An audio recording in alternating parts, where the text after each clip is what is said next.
A new EU copyright law aimed at ensuring that people who create get their fair share. Getting tougher on product quality, the European Parliament turns up the heat on brands that mislead consumers. Paving the way toward EU spring elections and beyond, the European Commission President looks ahead in his State of the Union speech. And debating the future of Europe after Greece exited EU life support. Is the EU better prepared for future shocks? Hello and welcome to our roundup of the European Parliament's latest plenary session here in Strasbourg. We begin with a copyright law for the 21st century, aiming to ensure that creators get their fair share of the revenue, including from what goes online. When it comes to copyrights, the World Wide Web may seem like the World Wild Web. Parliament approved legislation that adapts to 21st century media, protecting designers, artists, musicians, authors, and journalists alike. Article 13 of the legislation requires online platforms to reach licensing agreements with the rights holders, but it also exempts small companies and academics so not to stifle innovation and research.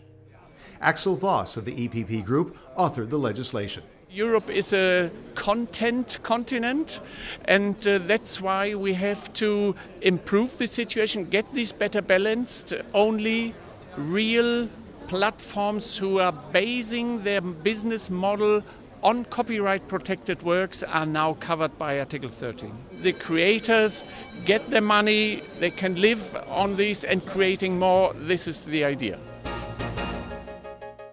We turn to you, the consumer, and the products you depend on, or can you? Some companies sell different quality products in different countries under the same brand. Now there's EU legislation to fight that. Parliament approved the so-called dual quality guidelines. They target companies that sell food brands across Europe with the same packaging, but with different ingredients in different regions at different prices.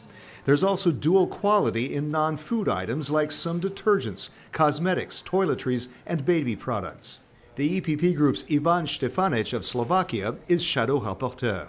Consumer cannot be treated like second-class citizen, and I do believe this is a very political issue also because particularly citizens from so-called young or new European countries, sometimes they feel that they are treated differently and lower quality of the same product is served or proposed to the respective markets. So the idea is that there must be the same rules everywhere. The legislation calls for a stronger commercial unfair practices directive that empowers European consumers. Consumer must be sure that if there is something wrong, there is institution where he or she can apply with respective complaint. Next, the State of the Union. European Commission President Jean-Claude Juncker looked at the final year ahead for himself and his team, a crucial year ahead for the EU with elections and Brexit. Tackling a migration crisis while trying to pull out of a financial crisis, Juncker's Commission has had a rough ride over the past 4 years. As elections and Brexit approach next spring, Juncker says the year ahead will involve battling populist rhetoric with real solutions. D'ici les élections européennes, nous devons démontrer que l'Europe peut surmonter les différences entre le Nord et le Sud, l'Est et l'Ouest. L'Union européenne, l'Europe, est trop petite pour se diviser. Il faudra renforcer notre capacité à parler d'une seule voix en matière de politique étrangère. Nous allons faire des propositions pour pouvoir procéder dans certains domaines, pas dans tous les domaines, en matière de politique étrangère par majorité qualifiée. Pour certaines matières relevant de la fiscalité, nous devrions pouvoir décider également par majorité qualifiée. En un mot, restons fidèles à ce que nous sommes. Plantons aujourd'hui les arbres, à l'ombre desquels nos arrière-petits-enfants, d'où qu'ils viennent, du nord, du sud, de l'ouest ou de l'est, puissent grandir et respirer en paix. EPP Group Chairman Manfred Weber, running for Mr. Juncker's job in the May 2019 European elections, lent his support.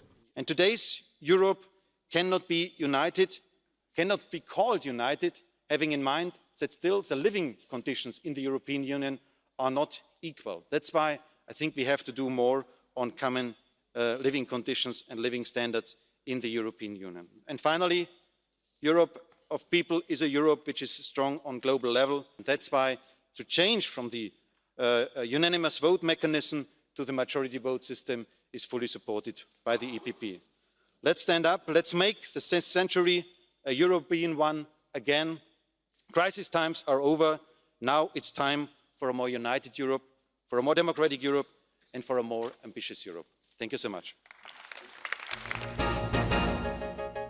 Finally, can the EU weather future shocks after overcoming recent crises? A debate on the future of Europe between MEPs and Greece's Prime Minister. With Greece having met tough requirements to exit a massive EU bailout program, leftist Prime Minister Alexis Tsipras spoke of the path ahead. Η έξοδος της Ελλάδας από το τελευταίο πρόγραμμα δημοσιονομικής προσαρμογής δεν σημαίνει ότι η χώρα επανέρχεται στο παρελθόν της.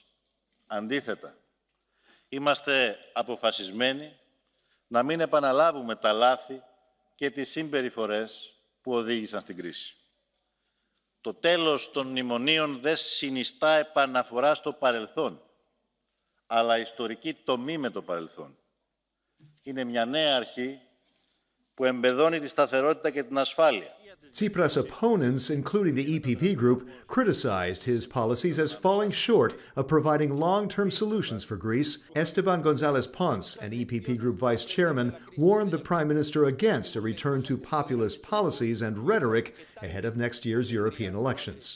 Ahora usted tiene dos opciones: continuar por el camino de las reformas que acaba de emprender o volver al populismo y al radicalismo. Recuerde una cosa, la extrema derecha es tan peligrosa como la extrema izquierda, al menos para los demócratas. Espero que usted lo recuerde, porque nosotros no nos vamos a olvidar. That's it for now from Strasbourg. Find out more about the activities of the largest political force in Parliament by checking eppgroup.eu. Until next time, thanks for watching.